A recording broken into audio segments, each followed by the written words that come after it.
Breaking tonight, exclusive reporting from MS Now. The Trump White House hosted about 24 election denial activists this week. The event was organized by Cleta Mitchell, who advised Trump on his effort to overturn the 2020 election results. At least some of the attendees were told to sign non-disclosure agreements. I wonder why that was happening, according to a person familiar with the White House's arrangements.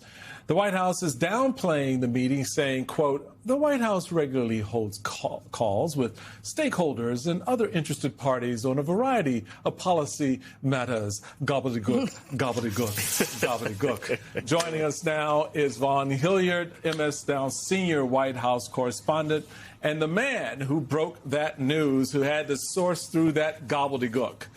Welcome, Vaughn. Thank you, guys. It's a lot, and we've been doing it for 5.5 years.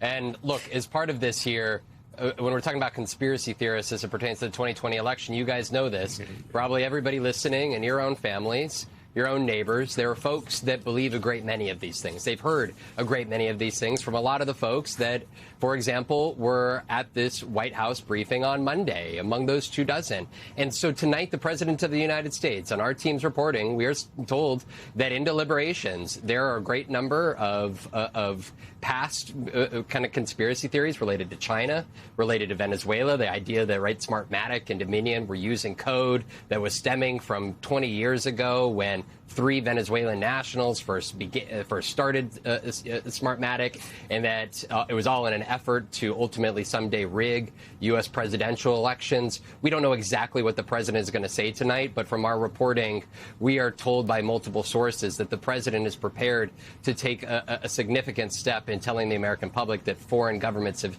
interfered with past elections, including the 2021. Vaughn, was your sense that these individuals were at the White House to be given kind of a preview, the way that the State of the Union would be previewed among broadcast anchors, and to help them as they go out among their influencer channels? Or was it more of a strategy session to get together and talk about the various plans that they have to disrupt the elections? No, it is the first point that you made, the suggestion that folks were essentially brought into the room to have a better understanding of what was going to come. And that was the reason for non-disclosure agreements here this week.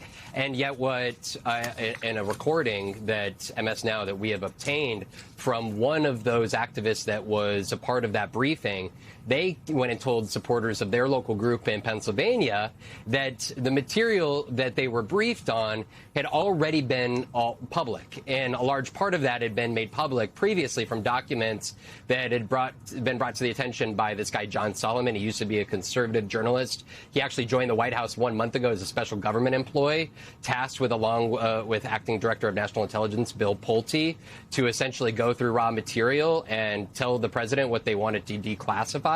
So I think it was noteworthy from our sources from inside of this briefing that there was no new material, but instead they were waiting themselves for this would-be document dump, because the 2 men that have been brought in, I am told, into the White House to essentially do the president's bidding and releasing these documents are folks that only took the keys, and it's still questionable whether they even got security clearances just 1 month ago. And the one other point I want to make, guys, I had a conversation with an active administration official who made very clear to me that they were a part of deliberations of this raw intelligence material, and that they looked as much and as far through as they could to find anything that could help prove that Donald Trump actually won the 2020 election. And they said it is simply not there. And that's why John Ratcliffe, the CIA director, former director of national intelligence, Tulsi Gabbard, why they didn't release it in year number 1. It just doesn't exist. Yet the president is going to go and make this speech and document dump regardless.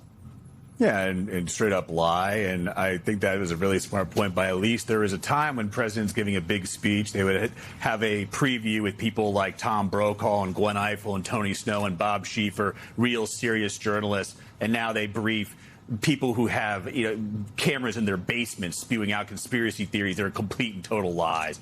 Vaughn, I want to take another beat here because you've had some incredible reporting this week about Vice President J.D. Vance and some Secret Service sources being very uncomfortable with some of the expenditures the vice president is taking, including using a helicopter to take his son to a golf lesson. Real, just quick point of personal privilege here. I grew up in Washington, D.C. I was amongst the children of presidents and vice presidents and Senate majority leaders, et cetera. At that time, there was a desire to be normal. And I can tell you that if you took the chopper to go to the golf lesson, you would be made fun of at school the next day for being way too big of a hotshot. I guess those times have changed, but apparently they're not doing this anymore because of how good your reporting is. Well, that, I think, is the update there that you just laid down, Luke, because our friend and colleague Carol Leonnig, in just literally the last 2 minutes, just updated our reporting from last night, and that is the fact that we are told by sources that Vice President Vance was set to take his 9-year-old son to the Joint Base Andrews golf course again here this evening, but after our reporting from last night, that trip was canceled. It's anywhere from $18,000 to $24,000 for an hour of this military chopper. We're told that the family also used it to scout out housing near Middleburg, Virginia. But all of this sort of came to a head because of that proposed chopper ride 1 week ago that was ultimately canceled because of weather. But we talked to multiple sources that said that there is growing angst and frustration within the protection ranks around the Vance family because of quick cancellations of trips, of new trips and new movements, and the expectation, along with an acknowledgement that they have 3 kids of their own, and that puts an extra burden on the Secret Service protection, that the Vance family has gotten their Secret Service detail effectively to the point of frustration because of their last-minute movements. Even coins were made by the Secret Service detail, essentially mocking the movement, saying TBD, TBD, off the record, cancel, repeat. It's quite a moment for those that are actually assigned to covering and protecting the vice president's family.